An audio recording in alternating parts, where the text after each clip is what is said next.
हम जब भी फाइनेंशियल बबल की बात करते हैं तो हमारे मन में क्या आता है? बिटकॉइन क्रैश, 2008 का हाउसिंग क्राइसिस या डॉट कॉम बबल?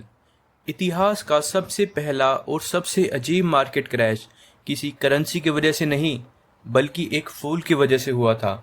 एक ऐसा फूल जिसकी कीमत एक समय पर इतनी ज़्यादा बढ़ गई थी कि उससे एक बहुत ही आलीशान घर भी खरीदा जा सकता था। हमारी कहानी है 17th सेंचुरी के नीदरलैंड्स की। आज की इस वीडियो में हम देखेंगे कि क्या कहानी है ट्यूलिप मैनिया की। यह सिर्फ एक फूल की कहानी नहीं है, यह ह्यूमन साइकोलॉजी की कहानी भी है और दुनिया के सबसे पहले इकोनॉमिक बबल की एक ऐसी दास्तान है जो आज के आधुनिक और एडवांस फाइनेंसर्स को भी हैरान कर देती है। वीडियो को एंड तक देखना क्योंकि यह कहानी आपको भौचक्का कर देगी। कहानी शुरू होती है 1600s में। इस समय नीदरलैंड्स अपने गोल्डन एज से गुजर रहा था। उनकी ईस्ट इंडिया कंपनी पूरी दुनिया में व्यापार कर रही थी और डच लोग उस ज़माने में सबसे अमीर लोग बन चुके थे।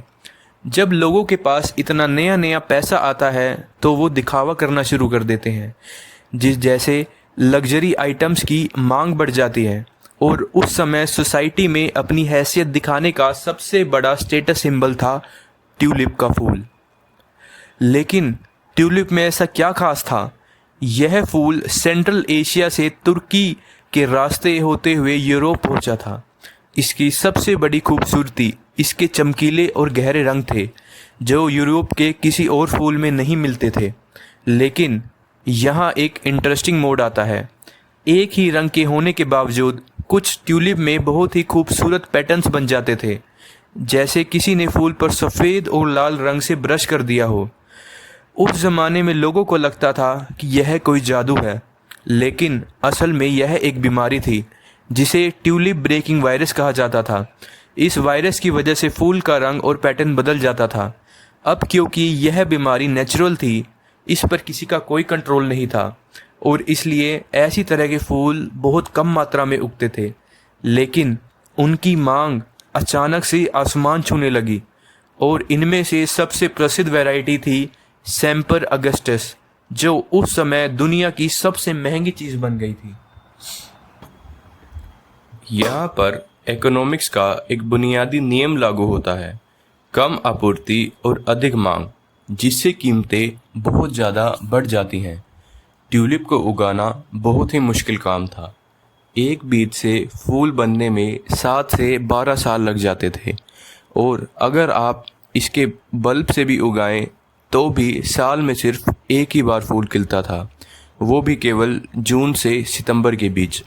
इसका मतलब था कि बाकी के साल आप उन फूलों को छू भी नहीं सकते।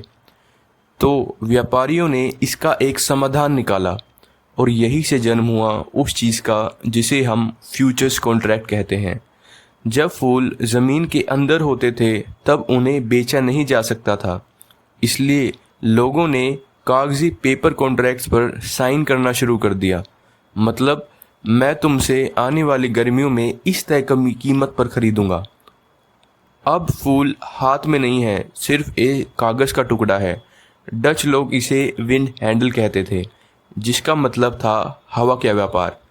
लोगों ने असली फूलों का व्यापार छोड़कर इन कॉन्ट्रैक्ट्स का व्यापार करना शुरू कर दिया।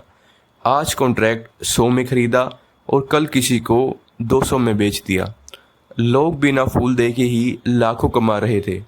इसमें हर तरह के लोग शामिल हो चुके थे, यहाँ तक कि सब्जी बेचने वाले भी अपनी ज़मीन जायदाद बेचकर इसमें कूद रहे थे। इसके आते आते यह पागलपन इस स्तर पर पहुंच गया कि एक सिंगल हाई क्वालिटी बल्ब की कीमत आज के हिसाब से लाखों डॉलर्स थी। अगर आपको अंदाज़ा लगाना है तो उस समय एक सिंगल प्रॉपर ट्यूलिप के फूल के बदले आप 1000 पाउंड पनीर खरीद सकते थे। लेकिन हर बबल की एक सच्चाई होती है, वो हमेशा फूटता ही फूटता है। डेट थी 3 फरवरी 1637 और हार्लेम के शहर के मार्केट में रोज़ की तरह एक सामान्य ट्यूलिप ऑक्शन चल रहा था।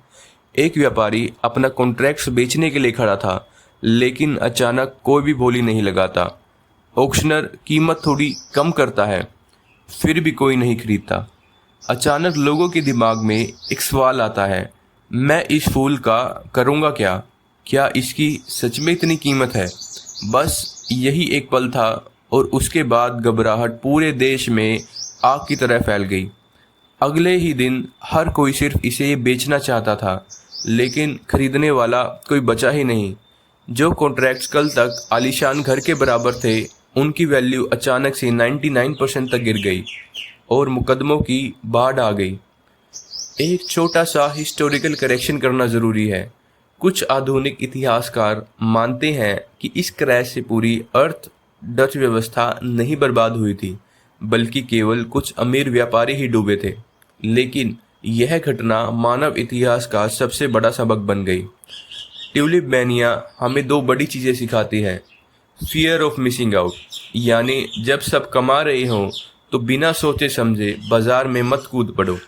और दूसरा, द ग्रेटर फूल थ्योरी, यानी आप कोई भी ज़रूरत से ज़्यादा महंगी चीज़ इस उम्मीद से खरीदते हैं कि आपसे भी कोई बड़ा मूर्ख आएगा जो इसे और महंगे दामों में खरीद लेगा।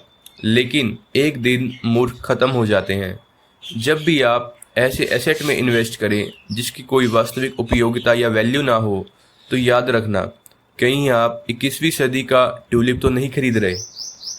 अगर इस वीडियो से आपको कुछ नया सीखने को मिला हो तो वीडियो को लाइक ज़रूर करें और चैनल को सब्सक्राइब करना ना भूलें।